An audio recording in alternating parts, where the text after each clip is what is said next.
Hello students, O2IAS academy के channel पे आपका फिर से बहुत बहुत स्वागत है। हिमाचल नायब तहसीलदार के एग्ज़ाम प्रिपरेशन के लिए हमने जो फ्री इनिशिएटिव स्टार्ट किया था, जो सारथी सीरीज़ है, उसमें मैं इकॉनमी पढ़ा रहा हूँ।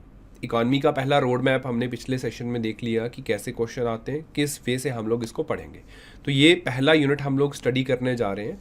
इस सेशन का जो भी पीडीएफ रहेगा, पीडीएफ नोट्स इसके आपको चाहिए होंगे, तो हमारी ऐप पे एक फ्री कोर्स अवेलेबल है। O2IAS एकेडमी की मोबाइल ऐप डाउनलोड करिए, वहाँ पे आपको ये सारथी सीरीज़ का कोर्स मिलेगा और इसमें सारी पीडीएफ्स मैं चैप्टर वाइज अपलोड करता चलूँगा। वहाँ पे एक फोल्डर बनेगा इकॉनमी का, जैसे आप पहले भी कर रहे हो। जिन्होंने किया है उनके लिए नहीं, जिन्होंने नहीं किया उसके लिए बता रहा हूँ, तो वो आप कर सकते हो। इसके अलावा अगर आप प्रैक्टिस करना चाहते हो मॉक टेस्ट सीरीज़ वगैरह, तो वो वहाँ पे कुछ पावर पैक्स या individual test series, Himachal GK के क्वेश्चंस, वो सब कुछ उधर अवेलेबल है।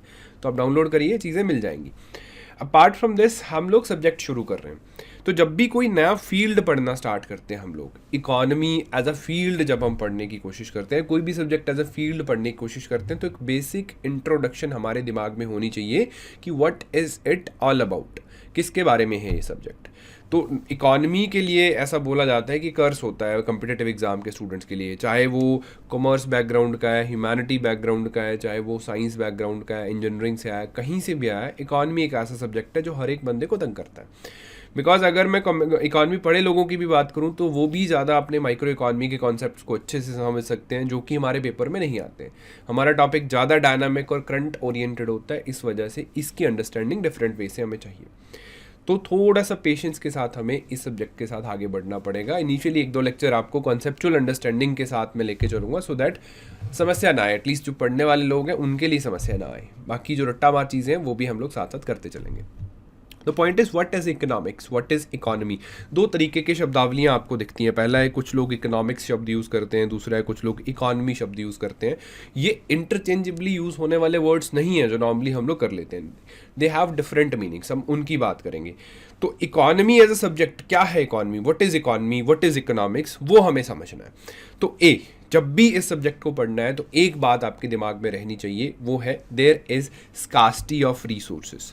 स्कार्सिटी, अभाव है, कमी है, तंगी है। यहाँ पे इस सब्जेक्ट को पढ़ने का मेन मोटिव क्यों है कि सोसाइटी में, इस ओवरऑल इकोसिस्टम में, स्ट्रक्चर में there is scarcity of resources. आपको हर एक वो चीज़ नहीं मिल रही है जो आप चाहते हैं, उसके लिए you have to do some efforts. आप एफर्ट्स इसीलिए कर रहे हो क्योंकि वो चीज़ स्कार्स है। सुबह उठें, आप दरवाज़ा खोलो, घर पे सारा सामान पड़ा आपको बाहर ही बिखरा हुआ मिल जाए, कहीं पे दूध मिल रहा है, खाने की चीज़ें मिल रही हैं, वो भी जो इच्छाएं आप रखते हो सब कुछ सामने मिले, तो आप एफर्ट नहीं करोगे। Then there is no point of study economy. तो इसको साइंस ऑफ स्कार्सिटी भी कहा जाता है। ये सब्जेक्ट्स जो है हमारे इवोल्यूशन से ही जुड़े हैं। जैसे हम प्राइमेट्स थे, इवोल्यूशन से पहले ना पेड़ों पे रहते थे, तो देयर वाज ओनली रिसोर्स जो हमें चाहिए था, वो क्या था? खाना।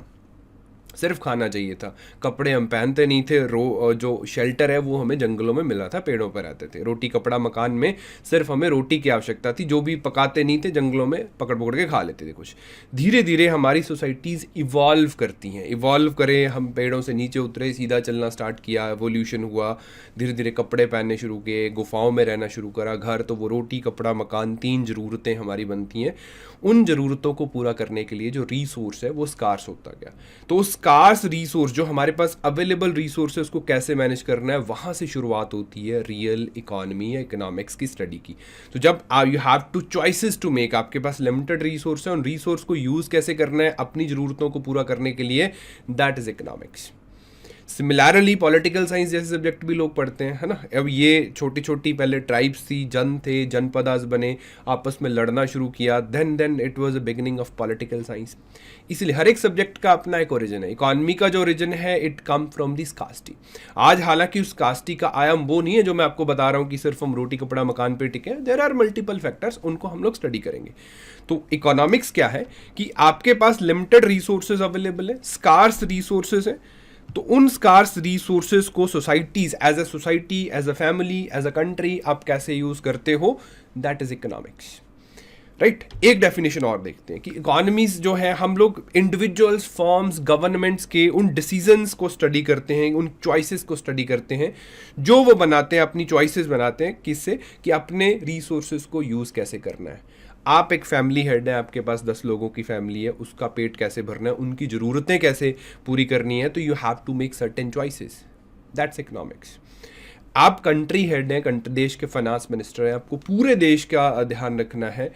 एट एवोल्यूशनरी आपका नया देश बना है, आज एक कंट्री स्टार्ट हो रही है, 1947 में हमारा देश की शुरुआत हुई थी, तो उस टाइम हमारी जो नेशनल लीडरशिप थी उसके सामने चैलेंज था कि देश कैसे आगे बढ़ेगा, that was real economic choices. अब हमारी सरकार हर दिन हर वो चैलेंजेस मीट करती है कि right now Russia Ukraine war चल रहा है, हमारे पास बहुत सारा वीट यहाँ पे पड़ा हुआ है, दुनिया भर में वीट की कमी है, तो हम उसको बेचें रखें, क्या करें, this is a resource management, this is economics. ठीक, आप किसी भी माइक्रो लेवल से लेके मैक्रो लेवल तक इसको समझ सकते हैं। अब ये तो है इकोनॉमिक्स। अब नेक्स्ट वर्ड आता है इकोनॉमी। What is economy? ये है इकोनॉमिक्स, है ना। आप मुझे पैरेलली चैट में रिप्लाई भी कर सकते हैं, लाइव जो प्रीमियर हो रहा वीडियो। इकोनॉमिक्स हिंदी में कहते हैं अर्थशास्त्र। दूसरा शब्द मैं बोलता हूं इकोनॉमी, राइट। इकोनॉमिक्स अर्थशास्त्र, इकोनॉमी अर्थव्यवस्था। अंतर क्या है? शास्त्र और व्यवस्था। शास्त्र इकोनॉमिक्स इज अर्थशास्त्र, इकोनॉमी इज अर्थव्यवस्था। अंतर समझिए। शास्त्र क्या है? शास्त्र है, किताबें, थ्योरेटिकल पार्ट है। मैं आपको कहूं कि आपको अपने रिसोर्सेज को ABC मेथड से ऐसे हैंडल करना चाहिए, दिस इज शास्त्र, दिस इज थ्योरेटिकल पार्ट। आप एक अरेंजमेंट बनाते हैं, कंट्री एक अरेंजमेंट बना रही है, एक विलेज एक अरेंजमेंट बना रहा है कि yes this is the resources, इनको ऐसे मैनेज करना है, सभी लोगों की जरूरतों को ऐसे पूरा करना है। That is the practical instance of that शास्त्र। तो वो practical instance of economics is known as economy. For example Indian economy, हमने बहुत सारे एग्जिस्टिंग कॉन्सेप्चुअल अंडरस्टैंडिंग्स को देखते हुए, जो भी थ्योरेटिकल इकोनॉमीज की थ्योरीज को समझते हुए क्या करा, उस इंस्टांस को प्रैक्टिकली इम्प्लीमेंट करा। There is a list of producers, there are sectors जो सरकार ऑन करती है, देयर आर सेक्टर्स जो प्राइवेट कंपनीज ही ऑन करती हैं, देयर आर सेक्टर्स जहाँ पे सरकारी भी हैं, प्राइवेट कंपनीज भी हैं। देयर इज़ अ मैकेनिज्म जहाँ पे हम पब्लिक डिस्ट्रीब्यूशन सिस्टम के थ्रू लोगों को फ्री में अनाज बांटते हैं। देयर इज़ अ मैकेनिज्म जब हम MSP दे के किसानों से महंगे रेट पे गेहूँ अनाज खरीदते हैं। तो this whole instance is economy. इस पर बहुत सारी प्रैक्टिकलिटी है पिछले वाले से, है ना। पिछले वाला लिखा गया था किताबों में कि ऐसे हो सकता है, हम करके दिखा रहे हैं, तो देयर इज अ डिफरेंस। ठीक है, economics is a theoretical part, economy is what a practical instance of that theory. तो ये बेसिक बात आपको पता होनी चाहिए। वन लास्ट थिंग, तो एक पिक्चर ड्रॉ करके मुझे आपको समझाना है कि हाउ इकोनॉमी सर्कुलर फ्लो कैसे काम करता है, इकोनॉमिक्स क्या है। होपफुली 80% लोगों को समझ आ गया, 20% को जिनको नहीं आया इस पिक्चर से समझ आ जाएगा। बहुत ही मैक्रो लेवल से इसको समझने की कोशिश करनी है। इन अ सोसाइटी दो तरीके के लोग एग्जिस्ट करते हैं। इन अ सोसाइटी दो तरीके के लोग एग्जिस्ट करते हैं एज ऑफ नाउ। अगर आप अपने आसपास देखोगे तो कौन है वो लोग? एक हैं जी हाउस होल्ड्स, मेरे आपके जैसे लोग। दूसरे हैं लोग नहीं है, दूसरी एंटिटी हैं। दो एंटिटीज ही मान लीजिए, दो एंटिटीज यहाँ पे एग्जिस्ट करती हैं। दूसरी है forms, companies, factories, production houses, कुछ भी समझ लीजिए। हाउस होल्ड्स, फॉर्म्स, दोनों के दोनों को हम ही रन करते हैं। हाउस होल्ड्स हैं तो हम लोग हैं, और फॉर्म्स को भी हमारे जैसे लोग ही रन कर रहे हैं। दो एंटिटीज हैं एज ऑफ नाउ इस पिक्चर में। अब दो एंटिटीज में कर क्या रहे हैं? फॉर्म्स क्या कर रही हैं जी? Firms goods and services produce कर रही हैं, गुड्स एंड सर्विसेज, वस्तुएं एंड सेवाएं। गुड्स एंड सर्विसेज की प्रोडक्शन हो रही है इन फॉर्म्स में। अब इन गुड्स एंड सर्विसेज को ये बेच कहाँ पे रहे हैं? हाउस होल्ड्स को ही बेचेंगे। फर्म्स हैं, कंपनीज प्रोडक्शन कर रही हैं और हाउस होल्ड्स इसको खरीद रहे हैं, कंजप्शन कर रहे हैं। चाहे वो सर्विसेज की बात है, चाहे आपके डेली के 1.5 GB इंटरनेट की बात है, या आपके घर में आने वाले ब्रेड के पैकेट की बात है, आप खरीद रहे हो चीज़ों को। अब हाउस होल्ड्स क्या कर रहे हैं? वेले तो बैठे नहीं हम लोग। हाउस होल्ड्स क्या करते हैं? बदले में इनको पैसे तो देते ही हैं, वो लोग पे करेंगे जो भी इनका इनकम होगी, फर्म्स की इनकम जनरेट हो रही है। ये हाउस होल्ड्स क्या कर रहे हैं? ये कर रहे हैं जी इन फर्म्स में काम। ठीक है, अपनी सर्विसेज आप लोग यहाँ पे दे रहे हो as a whatsoever factors of production में आपका रोल है। आप प्रोडक्शन में काम कर रहे हैं, सर्विस में काम कर रहे हैं, लेकिन वन ऑफ द फर्म्स में यू आर अर्निंग मनीज, और either you are a self dependent person हो, आप एग्रीकल्चर कर रहे हो, कुछ भी, लेकिन आप इसी चीज़ का हिस्सा हो। बदले में आप सर्विसेज देते हो, तो बदले में आपको फर्म्स क्या पे करती हैं? वेजेस और प्रॉफिट। कुछ भी काम करोगे उससे आपको प्रॉफिट मिल रहा है या आपको तनख्वाह मिल रही है, सैलरी मिल रही है। This is a circular flow of income. ये इनकम्प्लीट है अभी। इनकम्प्लीट कैसे है? क्योंकि इसके ऊपर एक बहुत बड़े एंटिटी इन्वॉल्व करती है, दैट इज़ द गवर्नमेंट, हमारी सरकार। गवर्नमेंट इनके टॉप पे है। वो क्या कर रही है? हाउस होल्ड्स को बहुत सारी सोशल सर्विसेज दे रही है, हाउस होल्ड्स को बहुत सारी सोशल सर्विसेज मिल रही हैं। हाउस होल्ड्स के लिए या पूरे देश में बेसिक इंफ्रास्ट्रक्चर क्रिएट किया जा रहा है, वो गवर्नमेंट का काम है। गवर्नेंस दी जा रही है, वो गवर्नमेंट का काम है, सो दैट इनको कोई डिस्टर्ब ना करे, ये सर्कुलर फ्लो चलता रहे। अपार्ट फ्रॉम दैट फर्म्स के लिए क्या करते हैं ये लोग?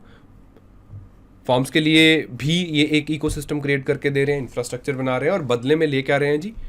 अगर कुछ जेब में हाउस होल्ड्स के बच गया तो वो टैक्स के रूप में पे कर देता है। फर्म्स एक मोटा अमाउंट ऑफ अपनी इनकम टैक्स के रूप में सरकार को पे कर देती है। अब भी ये पिक्चर कंप्लीट नहीं है इकॉनमी की। और क्या मिसिंग है? और मिसिंग है जी हमारा फाइनेंशियल सिस्टम। फाइनेंशियल सिस्टम जिसमें आप इसको बैंक्स भी मान सकते हैं, जिसमें ये सारा कुछ कर कराने के बाद अगर हाउस होल्ड्स की जेब में कुछ बचता है तो दे कैन इन्वेस्ट, राइट। अगर दे कैन थोड़े से पुराने विचारों के हैं तो बैंक में जाके एफडी कुछ करवा लेंगे। तो स्टॉक मार्केट्स, हमारा बैंकिंग सिस्टम, वो इन्वॉल्व हो जाता है इधर। और फर्म्स क्या करती हैं? फर्म्स को बहुत मोटा अमाउंट ऑफ लोन की आवश्यकता है, तो वो बैंकिंग सिस्टम प्रोवाइड करता है। इन्वेस्टमेंट के जो एवेन्यूज़ है वो प्रोवाइड करता है। तो दिस इज़ हाउ एक वर्चुअली ये सर्कुलर फ्लो आपस में जुड़ा हुआ है। इनमें से कोई एक भी चीज़ मिस होती है तो हमें लगता है कि ओवरऑल इकोनॉमिक डाउनटर्न आ गया। तो यही एक चित्र है जिसको हमें आने वाले दिनों में चैप्टर वाइज चैप्टर पढ़ना है कि ये क्या फाइनेंशियल सिस्टम का रोल है, क्या गवर्नमेंट टैक्सेशन का रोल है, कैसे गुड्स एंड सर्विसेज प्रोड्यूस होती हैं, इनकी मॉनेटरी वैल्यू क्या है। तो this is a picture of economy, एक प्रैक्टिकल इंस्टांस ऑफ इकोनॉमी कि कैसे काम करता है। ये मैंने बहुत ही हौच-पौच करा है, इसके लिए मैंने बड़ी साफ सुंदर सी फोटो यहाँ पे ऑलरेडी रखी हुई है, सो दैट यू कैन, आप जब आप नोट्स बनाओगे तो तैयार कर लोगे। एक चीज़ ध्यान में रखने लायक है कि इंटायरली अगर मैं इकॉनमीज़ की बात करूँ तो ये इकॉनमी किस देश की इकॉनमी होगी अगर ऐसी है? तो ऐसे आइसोलेटेड इकॉनमीज जैसे नॉर्थ कोरिया वगैरह है। क्यों? क्योंकि इतना ही नहीं होता। अगर मैं इंडियन इकॉनमी की बात करूँ तो हम लोग आइसोलेटेड इकॉनमी नहीं है, तो देयर विल बी सम विदड्रॉल्स कि हम लोग बहुत सारी चीज़ें जो हैं वो इंपोर्ट कर रहे हैं बाहर से, तो पैसा बाहर जा रहा है। इस सर्कुलर फ्लो से बाहर भी कुछ जा रहा है, यानी कि ये जो फॉर्म्स हैं ये भी कुछ एक्सपोर्ट कर रही हैं, कुछ इंपोर्ट कर रही हैं, हाउस होल्ड्स को नहीं जा रहा। ये हाउस होल्ड्स भी कुछ ऐसे हैं कि जो बहुत सारी चीज़ें बाहर से इंपोर्ट कर रहे हैं, एक्सपोर्ट कर रहे हैं। ये हाउस होल्ड्स इनके जिनके भाई बंधु कहीं बाहर कनाडा वगैरह में काम कर रहे हैं, तो वो इधर रेमिटेंसेस के रूप में पैसा भेज रहे हैं। तो there are withdrawals, there are injections, वो दो चीज़ें हैं जो इस पिक्चर में नहीं है, इसलिए मैंने बता दिया। वो होंगी, लेकिन ये आपको ध्यान में रखना है ना। ये हम पढ़ेंगे बैलेंस ऑफ पेमेंट वगैरह में या इंटरनेशनल ट्रेड के एस्पेक्ट्स में कि कैसे ये पैसा काम करता है और कैसे हम लोग इसको कैलकुलेट करते हैं। ये पिक्चर दिखाने का मेरा मेन मोटिव था कि आपको एक बेसिक समझ आ जाए इकॉनमी है क्या। अगर ये बात आपको समझ में लग गई तो definitely I can assure you कि आने वाले जो टॉपिक्स रहेंगे वो आपको ईजिली समझ में आ जाएंगे। तो हम लोग आगे मूव करते हैं। तो जब भी there are challenges of economies क्या है कि एक इकॉनमी डेवलप हो रही है, इंडियन एक इकॉनमी बन रही है। फॉर एग्जांपल 1947 हमारे पॉलिसी मेकर्स बैठे हैं, तो व्हाट आर द चैलेंजेस? एक न्यू बॉर्न नेशन है, क्या चैलेंजेस हो सकते हैं? तो सबसे बड़ा चैलेंज रहता है कि हमारी पॉपुलेशन की नीड्स को पूरा करना। और हमेशा एक बात को याद रखिएगा कि development is a ladder without an and. Repeat, development is a ladder without an and. कि हमारी सरकार हमारी ए सेट्स ऑफ नीड्स को पूरा करेगी तो पब्लिक की बी सेट्स ऑफ नीड्स ऑटोमेटिकली आनी शुरू हो जाती हैं। This is a ladder without an end. ऐसा नहीं है कि एक इकॉनमी फुली डेवलप हो गया तो वहाँ पे इकोनॉमिक मैनेजमेंट की आवश्यकता नहीं। Look at America, look at England, look at every western European country. हर जगह पे जो डिमांड्स हैं वो बढ़ती ही जा रही हैं। अब डिमांड्स का अगर वैरायटी देखोगे, पहली बात आता है कि हमें हमारे सर्वाइवल के लिए चीज़ें चाहिए, रोटी कपड़ा मकान, जिंदा रहने के लिए ना। फिर धीरे धीरे हमें एजुकेशन भी चाहिए, हमें अच्छी हेल्थ भी चाहिए, तो 5 चीज़ें बेसिक होगी। इसके बाद अब मकान आ गया तो मकान में हमें रेफ्रिजरेटर भी चाहिए, एयर कंडीशनर भी चाहिए, हमें कार भी चाहिए, कंप्यूटर्स भी चाहिए। देयर इज़ अ लंबी लिस्ट, ये कभी ख़त्म नहीं होने वाली। सर्विसेज सेक्टर में यू लुक फॉर की drinking water supply, education, banking, insurance, Airways, telephone, internet, 5G 6G। तो ये जो डिमांड्स है हमारी, ऐसा नहीं कि सरकार ने अपनी जेब से ये डिमांड्स पूरी करनी है। सरकार का मेन काम है, हमारी इकॉनमी का मेन काम है कि भाई ये डिमांड्स पूरी कैसे होंगी, उसका रिसोर्स मैनेजमेंट अगर हम कर रहे हैं तो कैसे कर रहे हैं, अगर प्राइवेट कंपनीज कर रही हैं तो उसका इकोसिस्टम कहाँ है। प्राइवेट कंपनीज को लाने के लिए बेसिक इंफ्रास्ट्रक्चर कहाँ है, वो सारा चैलेंज जो है वो गवर्नमेंट का रहता है। आप अपनी पॉलिसी मेकिंग, आप अपने इन्वेस्टमेंट डिसीजंस, आप अपने इंटरनेशनल मेमोरेंडम ऑफ अंडरस्टैंडिंग्स, आप local ease of doing business कैसे कर रहे हो, सो दैट की सोसाइटी में इन किसी चीज़ों की कमी ना आए। फॉर एग्जाम्पल, आप मान लीजिए कि इसका चैलेंज बता रहा हूँ कि अगर सरकार का रोल ठीक ना हो, इकोनॉमिक मैनेजमेंट ठीक ना हो। For example 2018 was the year, if I am not wrong, जब देश में 4G लॉन्च करा गया। 2017 या 18 होगा, करेक्ट कर देना मुझे अगर गलत हुआ तो। अगर उस टाइम हमारी गवर्नमेंट का स्टैंड कुछ ऐसा होता कि यहाँ पे नई टेलीकॉम कंपनी कोई आ ही नहीं सकती है, या कुछ हमारी पॉलिसी मैनेजमेंट ऐसी होती, तो देश में 4G रोल आउट होते होते आज 4-5 साल निकल जाने थे। वो 18 में नहीं होना था, अब जाके कहीं ना कहीं शायद हो जाता। अब इमेजिन करिए India without 4G internet in the Covid के 2 साल या 2.5 साल जो निकले, है ना। तो जितना इकोनॉमिक डिस्ट्रक्शन कोविड की वजह से हुआ है, अगर यहाँ पे इंटरनेट की रीच अच्छी ना होती तो वो जो डिस्ट्रक्शन है ये मल्टीफोल्ड होना था। This is how economic decision matters. सरकार ने खुद नहीं आपको 4G दिया, but they created the ecosystem so that नई नई कंपनीज आती रहेंगी, नई नई चीज़ें आपको डिमांड्स के अकॉर्डिंगली मिलती रहेंगी। आप इतनी इच्छा कभी थी भी नहीं कि हम लोग महीने में 30 GB internet, 1 GB per day internet use करेंगे, लेकिन जैसे ही वो आया उसकी ज़रूरतें भी बन गई और उसका जो ओवरऑल यूज़ केस है, यूजेबिलिटी भी आपको दिखना शुरू हो गया। और इकोनॉमिकली बहुत सारी चीज़ें हैं जो उससे ठीक हुई हैं, ख़राब भी हुई हैं आपकी आदतें रील्स देख देख के, उसकी बात नहीं मैं कर रहा, ठीक है। तो अब ये जो चीज़ें हैं, अब हम टॉपिक पे ही हैं, अगर आपको समझ आ रहा है तो ये जो चीज़ें हैं कि स्टेट ने डिस्ट्रीब्यूट कैसे करना है, हमें समझ में लग गया कि लोगों की ज़रूरतें उनको पूरा करना है, कैसे करना है। तो 3 मॉडल एग्जिस्ट करते हैं। ए, स्टेट समझे कि लोगों की ज़रूरतें क्या हैं, तो स्टेट खुद ही सारा कुछ प्रोड्यूस करके उनको दे। लोग क्या करेंगे, सिर्फ काम करेंगे, फैक्ट्रीज जो स्टेट लगाएगा, सर्विस सेक्टर की इंडस्ट्री भी स्टेट लगाएगा। स्टेट से मेरा मतलब है सरकार। तो सारा काम स्टेट कर रहा है, लोग कर रहे हैं उनमें काम, थोड़ी बहुत सैलरी उनको मिल रही है और सारी प्रोडक्शन स्टेट कर रहा है, तो वो स्टेट मॉडल हो गया। दूसरा है जी मार्केट मॉडल। मार्केट मॉडल में क्या होता है, मार्केट मॉडल में कि सारा काम स्टेट सिर्फ गवर्नेंस पे ध्यान दे रहा है, उनका बेसिक काम है कि सड़कें वड़कें बना दो और लॉ अच्छे से, लॉ एंड ऑर्डर मेंटेन रहे। बाकी सारा काम प्राइवेट कंपनीज कर रही हैं, प्रॉफिट के लिए कर रही हैं। प्राइवेट कंपनीज आई, ब्रेड से लेके इंटरनेट सब कुछ प्राइवेट कंपनीज दे रही हैं, वो मार्केट मॉडल है। तीसरा है जी स्टेट मार्केट मिक्स।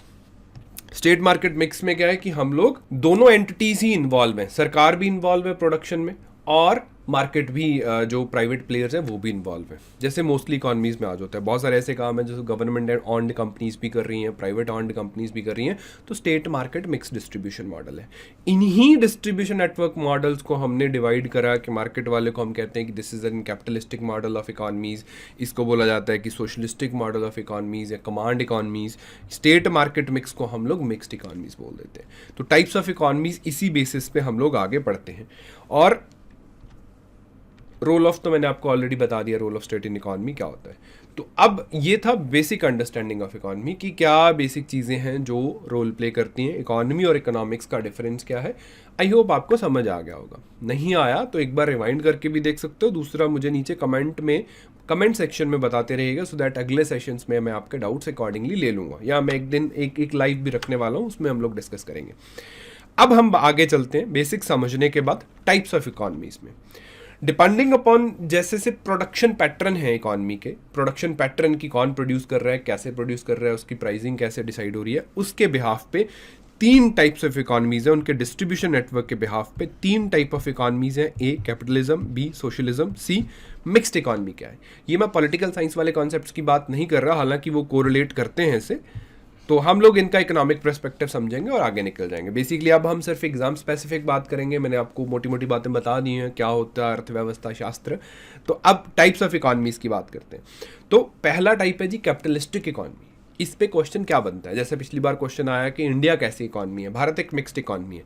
तो कैपिटलिस्टिक इकॉनमी का कॉन्सेप्ट किसने दिया, दैट इज एडम स्मिथ। इनको फादर ऑफ मॉडर्न इकोनॉमिक्स बोला जाता है। क्यों बोला जाता है? बिकॉज इससे पहले जो पुराना इकोनॉमिक सेट था, पुराना इकोनॉमिक पैटर्न था, इट वाज बेस्ड ऑन कॉलोनलाइजेशन, जो कॉलोनीज बनी हुई थी, या डिफरेंट तरीके का जो स्लेव्स का ट्रेड होता था और वो दूसरे देशों पे जाके कब्जा ही कर लो, रॉ मटेरियल छीन लो। मर्केंटलिज्म का जो फेज़ आया बहुत बड़ा, उसके साथ फेज़ था। राइट नाउ जो मॉडर्न इकोनॉमिक्स थॉट है वो यहाँ से शुरुआत होती है। एडम स्मिथ ने, जब अमेरिका को आज़ादी मिलती है, उस दौरान इन्होंने एक बुक लिखी कि डेमोक्रेसी तो आ चुकी है, there is an another side of democracy, कि हम लोग इकोनॉमिक डिसीजन, इकोनॉमिक चॉइसेस को भी लिबरलाइज करें। तो वो था। अब ये क्वेश्चन ऐसे छोटे एग्जाम्स में ऐसा क्वेश्चन भी आ जाता है कि फादर ऑफ मॉडर्न इकोनॉमिक्स कौन है? तो एडम स्मिथ है। अब इन्होंने अपना कैपिटलिस्टिक इकोनॉमी का जो मॉडल है वो एक किताब में बताया। उस बुक का नाम था वेल्थ ऑफ नेशंस। 1776 में इस बुक को पब्लिश करा गया था।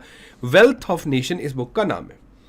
अब इसका मेन थीम क्या है कि कैपिटलिस्टिक इकोनॉमीज क्या होती हैं? आसान भाषा में समझिए, कैपिटलिस्टिक इकोनॉमी वो है जहाँ पे सरकार किसी भी प्रोडक्शन पैटर्न पे अपनी टांग नहीं अड़ाती।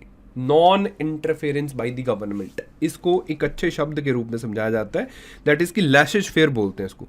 लैशेज फेयर इकोनॉमीज कौन सी होती हैं? वो कैपिटलिस्टिक होती हैं। गवर्नमेंट के द्वारा कुछ भी इंटरवीन नहीं करा जाता। इस थ्योरी को वो इनविजिबल हैंड की थ्योरी भी कहते हैं। वो कैसे, मैं बताता हूँ आपको। बेसिकली इनका कहना ये था कि जो भी प्रोडक्शन पैटर्न है वो सरकार के द्वारा, या जो भी स्टेट है, जो मर्केंटलिज्म है, उन्होंने बहुत ज़्यादा कंट्रोल करके रखे हैं। तो देयर आर चॉइसेस। हर एक बंदा जो भी सोसाइटी में रहता है, बिजनेस करने की इच्छा रखता है, उसका बिजनेस करने का जो मेन मोटिव है वो क्या है? पैसा कमाना, प्रॉफिट कमाना ना, बहुत ढेरों प्रॉफिट कमाना, लोगों को लूट लेना। अब जो लोग हैं सोसाइटी में, जो लोग रहते हैं, उनकी इच्छा, जो हाउस होल्ड्स है, उनकी इच्छा क्या है कि जो चीज़ 50 रुपए की मिल रही है मुझे 20 रुपये में मिल जाए। सस्ती चीज़ें, मतलब अपने जेब में मैक्सिमम पैसा बचा के रखना। This open system is called market, open market, market forces, जहाँ पे कंज्यूमर्स हैं अच्छी चीज़ें ढूंढने के लिए, जहाँ पे प्रोड्यूसर्स हैं बहुत सारा प्रॉफिट कमाने के लिए और कंज्यूमर्स को अपनी तरफ अट्रैक्ट करने के लिए।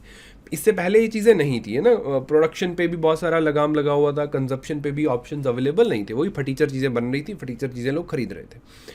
तो ये जब ऐसा कुछ होगा, इसमें कोई भी बंदा स्टेट इकोनॉमी या मैक्रो इकोनॉमी के बारे में नहीं सोच रहा। सभी लोग अपने प्रॉफिट के बारे में सोच रहे हैं, अपनी जेब में पैसा बचाने के बारे में सोच रहे हैं। बट जब ये इक्विलिब्रियम बन जाएगा, जब ये प्रॉपर इकोसिस्टम डेवलप हो जाएगा, तो ये मार्केट फोर्स इकोनॉमी को ऊपर लेके जाएगा। और इसको कहा गया इनविजिबल हैंड, यानी कि मार्केट फोर्स इस अदृश्य हाथ का काम करेगा जो मार्केट को आगे लेके जा रहा है, देश की इकोनॉमी को बहुत ऊपर लेके जा रहा है। इंडिविजुअली लोग अपने लिए काम कर रहे हैं, लेकिन जैसे जैसे प्रोडक्शन यूनिट्स बढ़ेंगी, एक बात को समझिए, आप हैं कैपिटलिस्ट, आपको आज़ादी मिल गई कि आप जो मर्जी करना चाहें कर सकते हैं। आप जो चीज़ प्रोडक्शन करना चाहते हैं, सरकार आप पे कोई भी कैप नहीं लगाएगी कि इतने में बेचना है, इतने में खरीदना है, नथिंग। तो इस बहुत सारे लोग हैं जो कैपिटलिस्ट हैं, जिनकी जेब में बहुत सारा पैसा है, वो उस पैसे को इन्वेस्ट करेंगे, वो बड़ी बड़ी फैक्ट्रीज लगाएंगे, बड़ी बड़ी फैक्ट्रीज में प्रोडक्शन शुरू होगा, जिसमें बहुत सारे लोगों को नौकरी मिलेगी। अब प्रोडक्शन शुरू हो रहा है इस लालच से कि हम ज़्यादा प्रोडक्ट प्रोड्यूस करेंगे, ज़्यादा बेचेंगे, उसको देख के और बहुत सारी प्रोडक्शन यूनिट्स मार्केट में लगेंगी और बहुत सारे लोगों को नौकरी मिलेगी। अब इतने लोगों को पैरेलली जॉब मिल रहा है, तो उनकी जेब में बहुत सारा पैसा आ रहा है इनकम के रूप में। वो पैसा वो अपनी जेब में नहीं रखेंगे, वो भी तो मार्केट में जाके खरीदेंगे ना। तो मार्केट में डिमांड भी बढ़ रही है, बहुत सारे लोग चीज़ें खरीदने भी जा रहे हैं, बहुत सारे लोग चीज़ें प्रोड्यूस भी कर रहे हैं। इसमें क्या हो रहा है? बहुत सारा इन्वेस्टमेंट हो रहा है। इन्वेस्टमेंट के चलते बहुत सारे लोगों को नौकरियां मिल रही हैं। ये लोग प्रॉफिट भी कमा पा रहे हैं, क्योंकि पैरेलली हर एक बंदे की जेब में पैसा आना बढ़ चुका है। सरकार को भी टैक्स मिल रहा है, and everybody is happy till the market collapse करती है। वो कोलैप्सिंग स्टेज हम लोग इन्फ्लेशन में पढ़ेंगे। तो ये उनका कहना था, मैं नहीं कह रहा, ये एडम स्मिथ ने ऐसा समझाया कि ये जो फोर्स है, ये जो लालच है ना, इंसान कहते जानवर है, जानवर में लालच तो होता ही है, ये जो लालच है ये अर्थव्यवस्था को अच्छी स्टेज पे ले जाएगा। जो दुनिया भर की प्रॉब्लम्स है, इनइक्वालिटी है, सब कुछ ही दूर हो जाएगा। आप इसको 20-30 साल देख के देखो, ये इन्होंने अपनी किताब में लिखा। हमें कैपिटलिस्ट नहीं बनना है, बहुत अच्छी बात नहीं होती कैपिटलिज्म वो करना, लेकिन दो चार चीज़ें इनके बारे में सुन लेना। एडम स्मिथ की किताब का नाम था वेल्थ ऑफ नेशंस, 1976 में प्रोड्यूस करेंगी। इनकी थ्योरीज का बेसिकली जो पार्ट है वो लेशेज फेयर इकॉनमी की ये बात करते हैं। लेशेज फेयर का मतलब होता है स्टेट इंटरवीन नहीं करता। इनविजिबल हैंड इन्होंने बोला कि मार्केट फोर्सेस जब इक्विलिब्रियम में आएंगी तो इकॉनमी को अपग्रेड करने में इनविजिबल हैंड का काम करेंगी, है ना। वो हाथ जो दिखता नहीं है, कांग्रेस का हाथ नहीं, वो इनका अलग से हाथ है। तो अब in a nutshell means of production जो है, मीन्स ऑफ प्रोडक्शन क्या होते हैं? Means of production, means of production किसको कहा जाता है? मीन्स प्रोडक्शन करने के लिए क्या क्या चीज़ें आपको चाहिए? क्या चाहिए आपको? आपने कुछ भी प्रोड्यूस करना है, फैक्ट्री लगानी है, तो क्या चाहिए? सबसे पहले चाहिए आपको लैंड, है ना? लैंड चाहिए, फैक्ट्री लगाओगे। लैंड चाहे आप लीज पे ले रहे हो या आप परचेज कर रहे हो।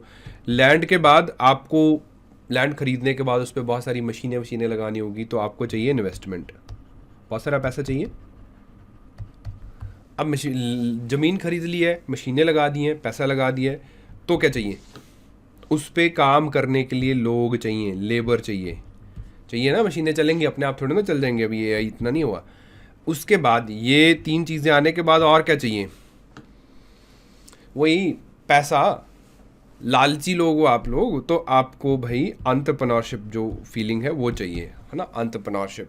तो वो 3 चीज़ें हैं, 4 चीज़ें, these are the means of production. Land पे हमें रेंट पे करना है, this is a factor. Investment पे आपको इंटरेस्ट पे करना है, इंटरेस्ट पेमेंट्स पे करनी है। लेबर को आपने वेजेस देनी है। और एंटरप्रेन्योरशिप की फीलिंग आपकी क्या डिमांड करती है? जी मुझे प्रॉफिट भी रखना है। बिना प्रॉफिट कौन काम करता है, कितना लंबा काम करता है? तो याद करने के लिए हम लोग इनको वाइपर कह देते हैं, है ना? वाइपर, जिससे कई बार सफाई होती है, कई बार पिटाई भी हो जाती है, वही वाइपर। स्पेलिंग दूसरी है। Wiper, W for wages, I for interest, P for profit, R for rent. ठीक है, तो ये वाइपर होता है मीन्स ऑफ प्रोडक्शन। कुछ भी प्रोड्यूस करना है, 4 चीज़ें चाहिए होती हैं। तो ये 4 चीज़ें जो हैं कैपिटलिस्टिक सेट ऑफ इकॉनमी में, these 4 items are privately owned और ऑपरेटेड फॉर प्रॉफिट, लालच। ठीक, तो उसको बोलते हैं कैपिटलिज्म। आगे चलते हैं, अगला टॉपिक है हमारा। तो स्टेट इकॉनमी का कॉन्सेप्ट आया 19th सेंचुरी में। 19th सेंचुरी, जर्मन फिलोसफर थे कार्ल मार्क्स। ये वो टाइम था जब कैपिटलिस्टिक बेस्ड जो इकॉनमीज थी उनके द्वारा एक्सप्लॉयटेशन बहुत हो रहा था। हर एक चीज़ पे जब प्राइवेटली ऑन्ड हम लोग प्रॉफिट के लिए काम करेंगे, तो उस तरीके का इक्विलिब्रियम आ नहीं पाया जैसी आशा एडम स्मिथ कर रहे थे। और बहुत सारे एक्सटर्नल फैक्टर थे जिनकी वजह से बहुत सारी वेस्टर्न इकॉनमीज में problems of inflation, problems of inequality वो दिखना शुरू हो गया था। हालांकि वो आज भी दिख रहा है। तो उस दौरान कार्ल मार्क्स ने एक आइडिया दिया। इन्होंने एक बुक लिखी, बुक का नाम था Das Kapital and communist manifesto. Das Kapital and communist manifesto, है ना? अगर कुछ लोग भगत सिंह के हमारे देश में फ़ैन बहुत हैं, तो वो भी इस तरीके की बुक्स से काफ़ी ज़्यादा इन्फ्लुएंस्ड थे।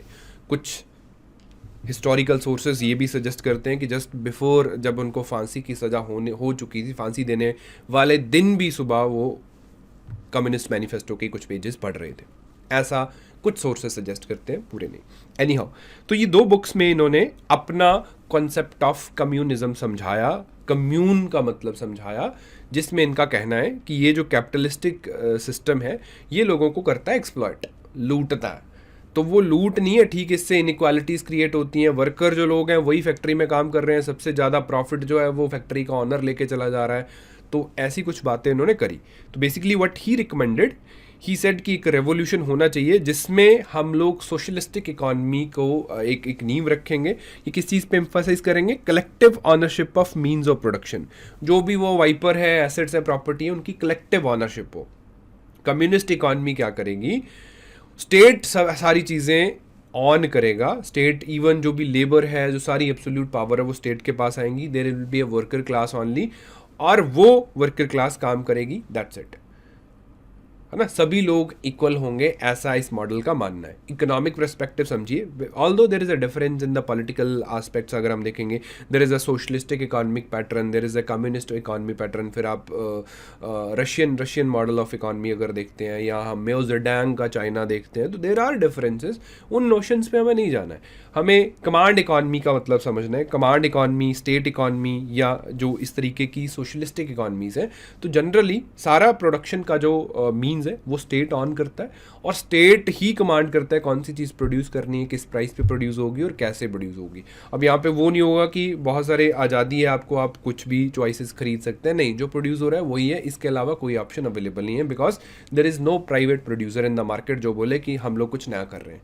वो सरकार खुद ही कर रही है, आप लोग सिर्फ काम कर रहे हो। देयर इज़ अ डिफरेंस कि जैसे वो सोशलिस्टिक इकॉनमी है तो वो कलेक्टिव ऑनरशिप है, मीन्स ऑफ प्रोडक्शन की, सिर्फ प्रॉपर्टी एंड एसेट्स की कलेक्टिव ऑनरशिप है। अगर हम कम्यून की बात करें, जो कम्युनिस्ट इकॉनमीज है, वहाँ पे सारी ही सेंट्रल पावर स्टेट के पास आ जाती है, इवन लेबर जो है वो भी स्टेट ऑन करता है, सिर्फ एक ही क्लास वहाँ पे एग्जिस्ट करती है। इनका बेसिक आधार है कि सभी लोग समान हो, कोई लोग लालच के लिए काम ना करें। यूटोपियन कॉन्सेप्ट है ना, जो अंदर का जानवराना लालच है, जो एडम स्मिथ कहता था कि इसी को आगे लेके जाना है, ये कहते नहीं, उस लालच को दबा दें, सिर्फ सभी लोग बराबर होंगे तो किसी की इच्छाएं ज़्यादा नहीं होंगी, तो that will be a proper equality आ जाएगी। यूटोपियन कॉन्सेप्ट था विच एग्जिस्टेड, प्रैक्टिकल इंस्टांसेस इसके बहुत कम बहुत कम मिले, फाइनली अचीव नहीं हो पाया। जस्ट लाइक आप देखेंगे Soviet union, USSR 1917 Bolshevik revolution के बाद वहाँ पे कोशिश करेगी। Even Jawaharlal Nehru was very much influenced by this initial years, उन्होंने 5 ईयर प्लान्स इसी के नाम पे बनाए। इसका मतलब ये नहीं था कि इंडिया कोई सोशलिस्टिक इकॉनमी बनने जा रहा है, but yes there were initiatives कि हम लोग मिक्स्ड रखेंगे। उसके बाद चाइना, मेओ जेडेंग के टाइम चाइना में तो कम्प्लीटली उन्होंने कम्युनिज्म लाने की कोशिश करी थी, लेकिन वो भी इवेंचुअली फेल हो गया। आज चाइना डिस्गाइज में एक बहुत बड़ी कैपिटलिस्टिक कंट्री है। उसके बाद छोटी economies like Cuba, Iran, Liberia, north Korea, यहाँ पे छोटे मोटे इंस्टांसेस मिले हैं कमांड इकॉनमीज के। China was a command economy, लेकिन राइट नाउ नहीं है, वो धीरे धीरे वो टैग हटता जा रहा है। ठीक, तो बहुत सारी टर्म्स है इसके लिए। कमांड इकॉनमी एक है, state economy, socialistic economy, communist economy, वो सारे का सारा इसी मॉडल के अंतर्गत आता है कि स्टेट सब कुछ ऑन कर रहा है। थोड़ा सा डिफरेंस समझते हैं। काउस हमारे देश में काफ़ी सेंसिटिव टॉपिक है, काउ, तो अगर कोई गौ भक्त हैं तो ज़रा परहेज करिएगा। वैसे ही मैंने एग्जाम्पल ले लिया, अच्छा लगा मुझे। For example you have 2 cows, मान लीजिए आपके पास 2 काउस हैं। सोशलिज्म क्या है कि आप एक काउ अपने पड़ोसी को दे दो, दोनों मिलकर दूध पियो, वो भी पी रहा है, आप भी पी रहे हो, आपने 2 काउस क्या करनी है, आपको आवश्यकता ही एक की है। कम्युनिज्म क्या कह रहा है? कम्युनिज्म कह रहा है जी दोनों काउस आप हमें दे दो, आप आइए काउस की देखरेख करिए, जाइए, जितना दूध चाहिएगा आपको मिल जाएगा, काउस की ऑनरशिप हमारी है। कैपिटलिज्म क्या कह रहा है? कैपिटलिज्म कह रहा है कि भाई इफ़ यू हैव 2 काउस, ऐसा करो, एक काउ बेचो और एक बुल खरीद लो, कपल हो गया, पेयर हो गया, तो हर्ड जो है they will reproduce, bull and cow. धीरे धीरे आपका जो हर्ड है वो बढ़ता जाएगा, बढ़ता ही जाएगा, बढ़ता ही जाएगा। एक टाइम आएगा आप सभी को बेचेंगे, उनका दूध बेचेंगे, and you will retire on a handsome income. This is communism. यहीं पे हम लोग फासिज्म की बात कर लें तो फासिज्म क्या बोलेगा? ऐसा करो, दोनों काउस हमें दे दो और आपको गोली मार देंगे। नाजिज्म, फासिज्म, है ना, तो अलग अलग थ्योरीज है। तो बेसिकली इकॉनमी के कॉन्सेप्ट्स हैं socialism, communism, traditional capitalism. I hope आपको समझ में आ गया होगा। तो 19th सेंचुरी या 20th सेंचुरी के स्टार्टिंग तक ये 2 कॉन्सेप्ट थे हमारे पास। क्या था जी? कैपिटलिज्म है और सोशलिज्म है। स्टेट का कार्ल मार्क्स का कॉन्सेप्ट है और एडम स्मिथ का कॉन्सेप्ट है। धीरे धीरे बहुत सारी चीज़ें हुई जहाँ पे चीज़ें कोलैप्स करनी शुरू हुई। कार्ल मार्क्स वाले का कोई प्रैक्टिकल इंस्टांस था नहीं, सिर्फ किताबों में था, लोग बड़े उगर हो जाते थे इसको लेके, रेवोल्यूशन की बातें होती थी, और सारा कुछ कैपिटलिज्म बेस्ड इकॉनमीज में था। तो 19th सेंचुरी के अंत में या 20th सेंचुरी के स्टार्टिंग में हमें बहुत सारी चीज़ें देखने को मिली, जिसकी वजह से दुनिया भर के जो ग्लोबल इकोनॉमिक पैटर्न्स थे वो शेक हुए, और वर्ल्ड वॉर 2 की शुरुआत होती है, बहुत बड़ा रिसेशन आता है सदी का 1929 का, बाल्कन कंट्रीज़ में वॉर्स होते हैं। इनके चलते हमने देखा कि कैपिटलिज्म जो थ्योरी है वो फेल हो गई।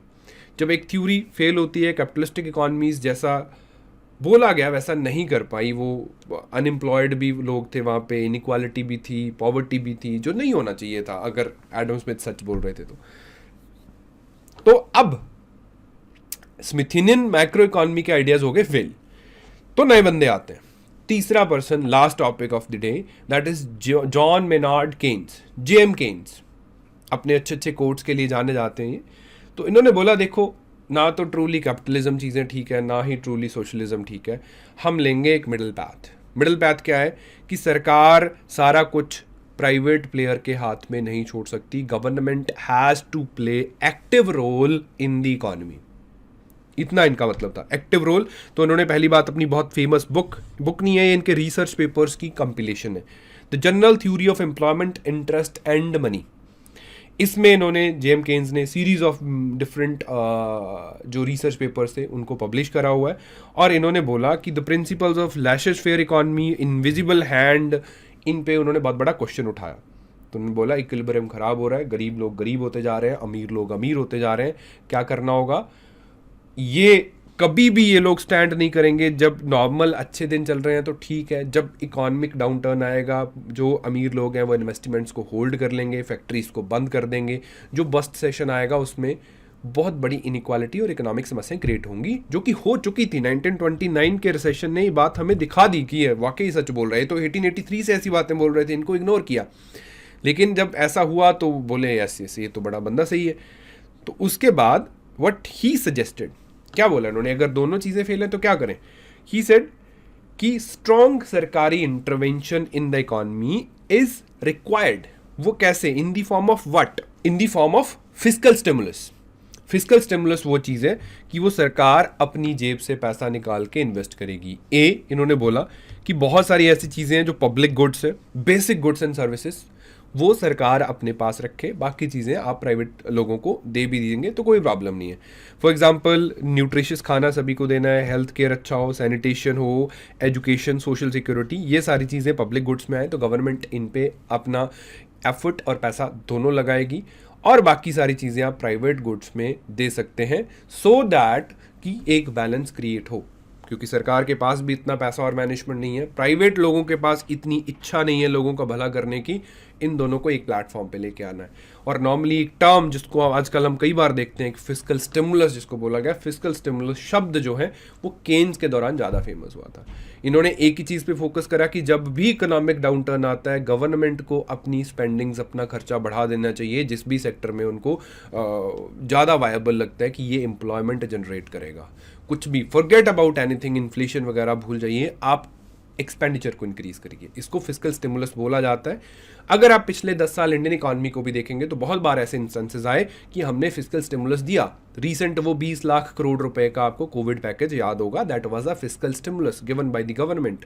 ये रिकमेंडेशन किसकी है, mixed economic model JM Keynes की है। ठीक, तो these are the 3 types of economies, जिसमें पहला हमने कैपिटलिस्टिक इकॉनमी पढ़ा, इनविजिबल हैंड वाला, दूसरा हमने कार्ल मार्क्स वाला सोशलिस्टिक इकॉनमी पढ़ा जिसमें means of production state control करता है, और फाइनल हमने जेएम केन्स की बात करी जो कहता है कि मीन्स ऑफ प्रोडक्शन स्टेट भी ऑन करेगा कुछ और वो भी करेंगे। ठीक है, तो ये थी चीज़ें। इसके बाद 3 सेक्टर्स आते हैं इकॉनमी में। सेक्टर्स ऑफ इकॉनमी की बात करें तो 3 सेक्टर्स होते हैं एक इकॉनमी में, प्राइमरी सेक्टर, सेकेंडरी सेक्टर और टर्शरी सेक्टर। प्राइमरी सेक्टर जो नेचुरल रिसोर्सेज को यूज़ करता है, एग्रीकल्चर है, फॉरेस्ट्री है, फिशिंग है, लाइव स्टॉक है, आप एग्रीकल्चर मान सकते हैं मोटा मोटा, agriculture and allied activities. Secondary sector जो है वो मैन्युफैक्चरिंग सेक्टर है, textiles, automobile, heavy industry, machineries, micro small medium enterprises, ये हैं लघु उद्योग जो है।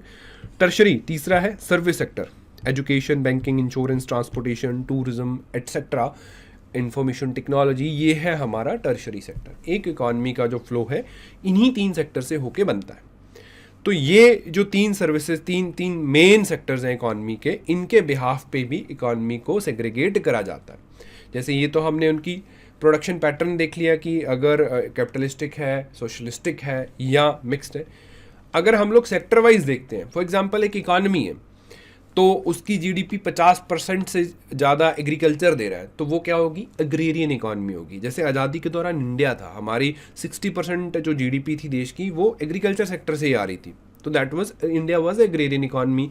अफ्रीका के देश जो सब सहारन अफ्रीका है वो आज भी एग्रेरियन इकॉनमीज है। तो जिस भी सेक्टर से 50% से ज़्यादा जीडीपी आउटपुट आता है तो उसको हम लोग उसी सेक्टर का नाम दे देते हैं। जैसे एग्रीकल्चर से आ रहा है तो एग्रेरियन इकॉनमी है, प्राइमरी सेक्टर दे रहा है। सेकेंडरी सेक्टर दे रहा है तो इंडस्ट्रियल इकॉनमी है। फॉर एग्जांपल चाइना का 50% से ज़्यादा 55% जीडीपी जो है वो इंडस्ट्री, मैन्युफैक्चरिंग देता है, तो China is a industrial economy, China is called factory of the world, है ना। सिमिलरली अगर 50% से ज़्यादा इनकम हमारा टर्शरी सेक्टर जो कि सर्विस है वो दे रहा है तो सर्विस इकॉनमी बन जाएंगे। फॉर एग्जांपल अब जैसे इंडिया है, जो सारे डेवलप्ड नेशन जो वेस्टर्न नेशंस हैं वो सारे के सारे सर्विस इकॉनमीज हैं। India being a developing country हम एक सर्विस इकॉनमी है, बिकॉज हमारा 54% जो जीडीपी है वो कहाँ से आता है, वो सर्विस सेक्टर से आता है। बाकी का जो पेंडिंग बच जाता है 25-30% के आसपास हमारा मैन्युफैक्चरिंग देता है, और बाकी 17-18% जो बच गया वो हमारा एग्रीकल्चर दे रहा है, राइट।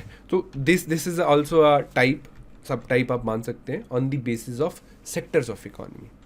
ठीक, तो ये एक बार क्वेश्चन आया था आपको कि इंडिया किस तरीके की इकॉनमी है। इंडिया राइट नाउ एक सर्विस इकॉनमी है जो कि production pattern mixed economy principles पे चलता है। दुनिया भर की 99% इकॉनमीज आज मिक्स्ड इकॉनमी पे चल रही हैं और दुनिया भर की लगभग डेवलपिंग और डेवलप्ड इकॉनमीज आज या तो मैन्युफैक्चरिंग स्टेज पे हैं या वो सर्विस इकॉनमी। सारी डेवलप्ड सर्विस सेक्टर की इकॉनमीज है और जो डेवलपिंग है उनमें से कुछ मैन्युफैक्चरिंग पे हैं और कुछ सर्विसेज पे आ चुकी हैं।